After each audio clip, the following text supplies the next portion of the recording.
Good morning friend, আজ আমরা চলে এসেছি আম্রকুঞ্জ বাগান বাড়িতে পিকনিক করতে। আমার সাথে সৃষ্টিও এসেছে, খুব এনজয় করছে। আমার আরও বন্ধুবান্ধবরা রয়েছে। দেখো, এটা টিকিট কাউন্টার, সেখান থেকে আমরা এন্ট্রান্স করছি। ঢুকে আমরা বাগান বাড়ির ভেতরে ঢুকছি। সেখানে আমরা পিকনিক করব। আমাদের সাথে আরও অনেকে আছে। আস্তে আস্তে আমরা আমাদের গন্তব্যস্থলে পৌঁছবো। সেখানে সব ফ্রেন্ডদের সাথে আলাপ করব, মেয়েকে আলাপ করিয়ে দেবো। আর ও খুব আনন্দ পেয়েছে এখানে এসে। তার মাঝে মাঝে কিছু ফটোশ্যুটও হয়ে গেল মা আর মেয়ের। বেশ সুন্দর জায়গা, চারিদিকে গাছপালা ভর্তি। এটা আমাদের ঢোকার রাস্তা, বাগান বাড়িতে ঢোকার রাস্তা। খুব সুন্দর সাজানো। এখানে অনেকেই পিকনিক করছে, আমরা শুধু একা নই, অনেকেই পিকনিক করছে। অনেকজন মিলে পিকনিক করছে, মানে আলাদা আলাদা করে ভাগ করা আছে। এই আমার এক বান্ধবী। তারপর ব্রেকফাস্ট হয়ে গেল।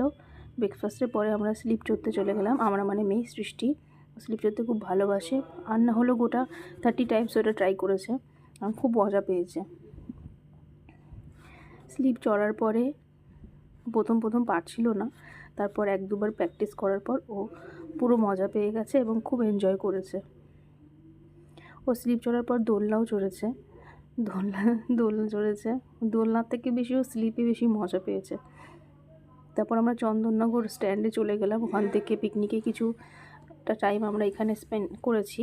চন্দননগর স্ট্যান্ডটা খুব ভালো লেগেছে, গঙ্গার ধারে একদম। ওখানে গিয়ে একটু কিছুক্ষণ ঘুরলাম। বেশ রোদ ছিল, বেশিক্ষণ থাকিনি, কারণ আবার এসে আমাদেরকে লাঞ্চ করতে হবে। ওখানে গিয়ে কিছু ফটোশ্যুট করলাম, প্রকৃতি দর্শন করলাম গঙ্গার ধারে, খুব ভালো লাগছিল। তারপর আমরা আবার পিকনিক স্পটে চলে আসি। তারপর লাঞ্চ করি, এনজয় করি।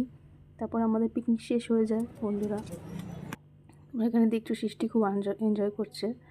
বেশ কিছু ফটোশ্যুটও করেছি আমরা এখানে চন্দননগর স্ট্যান্ডে। বেশ এনজয় করেছি আমরা এখানে। Tata, bye bye.